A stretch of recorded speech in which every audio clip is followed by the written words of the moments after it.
কর্মযোগ তৃতীয় অধ্যায়।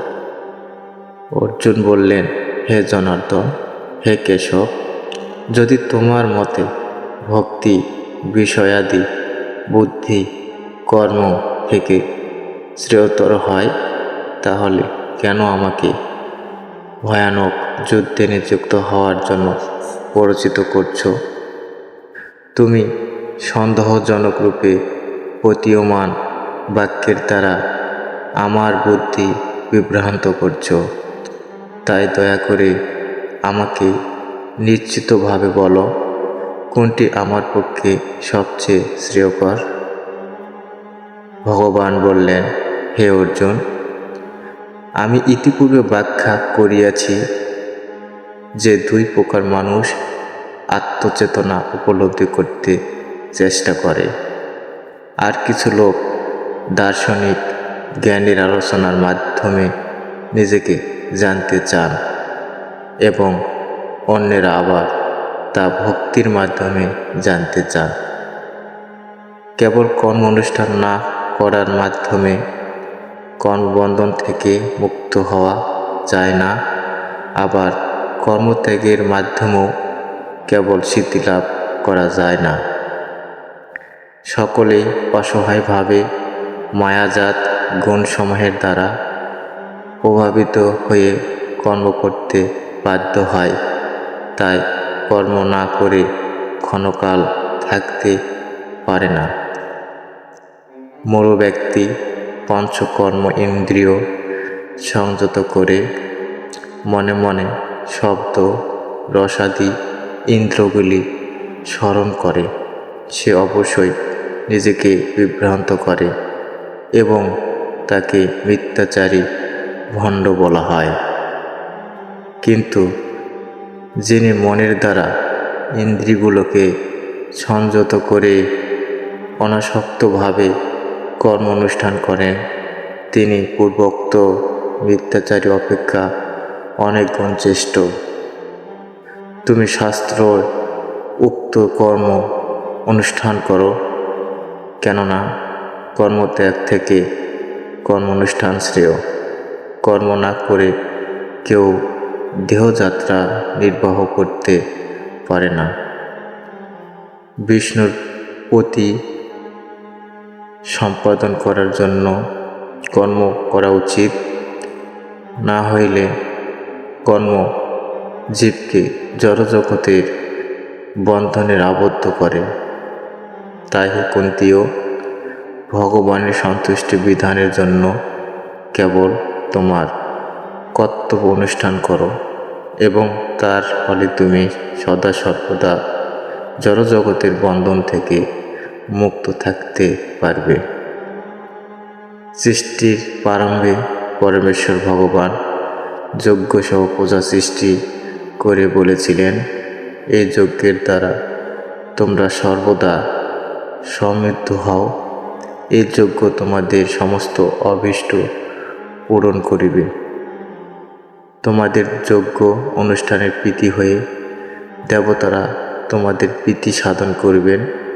এইভাবে পরস্পরের প্রীতি সম্পাদন করার মাধ্যমে তোমরা পরম মঙ্গল লাভ করিবে। যজ্ঞের ফলে সন্তুষ্ট হয়ে দেবতারা তোমাদের প্রতি বাঞ্ছিত ভোগবস্তু প্রদান করিবে। সুতরাং দেবতাদের দেওয়া বস্তু তাদের নিবেদন না করে যিনি ভোগ করেন তিনি নিশ্চয়ই চোর। ভগবান ভক্তরা সমস্ত পাপ থেকে মুক্ত হন, কারণ তারা ভগবানকে নিবেদন করে অন্ন গ্রহণ করেন। যারা কেবল স্বার্থপর হয়ে নিজেদের ইন্দ্র তৃপ্তির জন্য অন্ন পাক করে, তারা কেবল পাপ ভোজন করে। অন্ন গ্রহণ করে প্রাণীরা জীবন ধারণ করে। বৃষ্টি হওয়ার ফলে অন্ন উৎপাদন হয়। যজ্ঞ অনুষ্ঠান করার ফলে বৃষ্টি হয়। যজ্ঞাদি কর্ম বেদ থেকে উদ্ভব হয়েছে এবং বেদ অক্ষর ভগবান থেকে প্রকাশিত হয়েছে। অতএব সর্বব্যাপক ব্রহ্ম সর্বদা যজ্ঞে প্রতিষ্ঠিত আছেন। হে অর্জুন, যে ব্যক্তি এই প্রকারে ভগবানকৃত প্রবর্তিত যজ্ঞ অনুষ্ঠানের পন্থা অনুসরণ করে না, সে ইন্দ্রিয় সুখ পরায়ণ পাপী ব্যক্তি ব্যথা জীবন ধারণ করে। যে ব্যক্তি আত্মাতেই প্রীতি, আত্মাতেই তৃপ্ত, আত্মাতে সন্তুষ্ট, তার কোনো কর্তব্য নেই। আত্মানন্দ অনুভবকারী ব্যক্তি ইহা জগতে ধর্ম অনুষ্ঠানের কোনো প্রয়োজন নেই এবং কর্ম না করারও কোনো কারণ নেই। তাকে অন্য কোনো প্রাণীর উপর নির্ভর করতে হয় না। অতএব কর্মফলের প্রতি অনাসক্ত হয়ে কর্তব্য কর্ম সম্পাদন করো। অনাসক্ত হয়ে কর্ম করার ফলে পরম ভক্তি লাভ করা যায়। জনক প্রভৃতি মহারাজারাও কর্ম দ্বারা ভক্তিরূপ স্বয়ংসিদ্ধি প্রাপ্ত হয়েছিলেন। অতএব জনসাধারণকে শিক্ষা দেওয়ার জন্য তোমার কর্ম করা উচিত। শ্রেষ্ঠ ব্যক্তিরা যেভাবে আচরণ করেন, সাধারণ মানুষেরাও তার অনুকরণ করেন। তিনি যা প্রমাণ বলে স্বীকার করেন, অন্য লোকে তারই অনুকরণ করেন। হে পার্থ, এই ত্রিজগতে আমার কিছুই কর্তব্য নেই, আমার অপ্রাপ্য কিছু নেই এবং প্রাপক কিছু নেই। তবুও আমি কর্মে ব্যাপৃত আছি। হে পার্থ, আমি যদি অলস হয়ে শুভ কর্মে প্রবৃত্ত না হই, তবে আমার অনুবর্তী হয়ে সমস্ত মানসিক কর্ম ত্যাগ করিবে। আমি যদি কর্ম না করি, সমস্ত লোক ভ্রষ্ট হবে। আমি বর্ণ সংকর আদি সামাজিক বিশৃঙ্খলার কারণ হব এবং তার ফলে সমস্ত প্রজা বিনষ্ট হবে। হে ভারত, অজ্ঞানীরা যেমন কর্মফলের প্রতি আসক্ত হয়ে তাদের কর্তব্য কর্ম করে, তেমনি জ্ঞানীরা অনাসক্ত হয়ে প্রকৃত পথে মানুষকে পরিচালিত করার জন্য কর্ম করেন। জ্ঞানবান ব্যক্তিরা কর্মাসক্ত জ্ঞানহীন ব্যক্তিদের বুদ্ধি বিভ্রান্ত করে না। তারা ভক্তিযুক্ত চিত্তে সমস্ত কর্ম অনুষ্ঠান করে জ্ঞানহীন ব্যক্তিদের কর্মে প্রবৃত্ত করে। মহাচ্ছন্ন জীব প্রকৃত অহংকার বশত জড় প্রকৃতির ত্রিগুণ দ্বারা ক্রিয়ামান সমস্ত কার্যকে সেই কার্য বলে মনে করে এবং আমি কর্তা এই রকম অভিমান করে। হে মহাবহ, জ্ঞানী ব্যক্তি ভাগবত উক্তিমুখী কর্ম এবং সকাম কর্মের পার্থক্য ভালোভাবে অবগত হয়ে কখনো ইন্দ্র সুখ ভোগাত্মক কার্যে প্রবৃত্ত হন না। জড় প্রকৃতির ত্রিগুণের দ্বারা মোহাচ্ছন্ন হয়ে অজ্ঞান ব্যক্তিরা জাগতিক কার্যকলাপে প্রবৃত্ত হয়, কিন্তু তাদের সেই কর্ম নিকৃষ্ট হলেও তত্ত্বজ্ঞানী পুরুষেরা তাদের বিচলিত করে না। হে অর্জুন, তোমার সমস্ত কর্ম আমাকে সমর্পণ করো। আত্মচেতনা সম্পন্ন হয়ে মমতা শূন্য, নিষ্কাম, শোকশূন্য হয়ে যুদ্ধ করো। আমার নির্দেশ অনুসারে শ্রদ্ধাবান হয়ে যিনি তার কর্তব্য কর্ম অনুষ্ঠান করেন, তিনি কর্মবন্ধন থেকে মুক্ত হন। কিন্তু যারা আমার এই উপদেশ পালন করে না, তাদের সমস্ত জ্ঞান থেকে বঞ্চিত, বিমূঢ় এবং পারমার্থ লাভের সকল প্রচেষ্টা থেকে ভ্রষ্ট বলে জানিবে। গুণবান ব্যক্তিও তার প্রকৃতি অনুসারে কার্য করেন, কারণ সকলেই তাদের স্বভাবকে অনুগমন করেন। সুতরাং দমন করে কি লাভ হবে?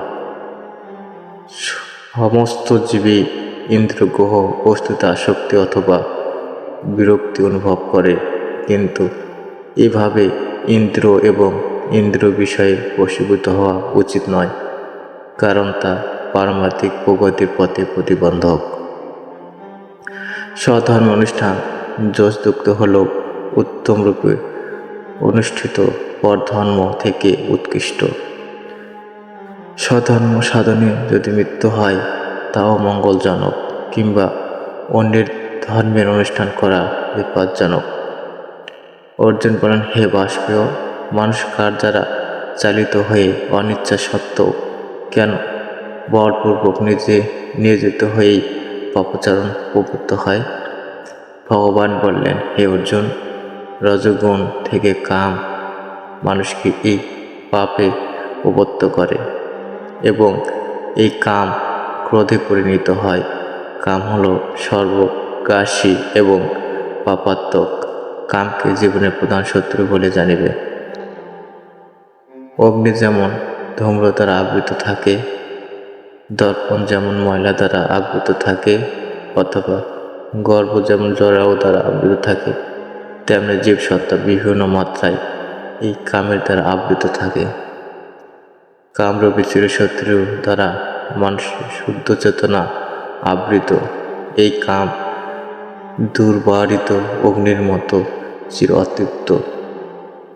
ইন্দ্রিয়সমূহ, মন এবং বুদ্ধি এই কামের আশ্রয়স্থল, যার মাধ্যমে কাম জীবের প্রকৃত জ্ঞানকে আচ্ছন্ন করে, তাকে বিভ্রান্ত করে।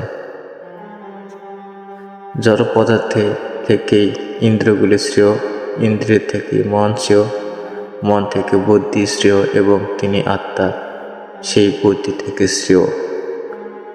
হে মহাবীর অর্জুন, নিজেকে জড় ইন্দ্রিয়, মন এবং বুদ্ধির অতীত জেনে চিন্তাশক্তি দ্বারা নিকৃষ্ট বৃত্তিকে সংযত করে কামরূপ দুর্জয় শত্রুকে জয় করো।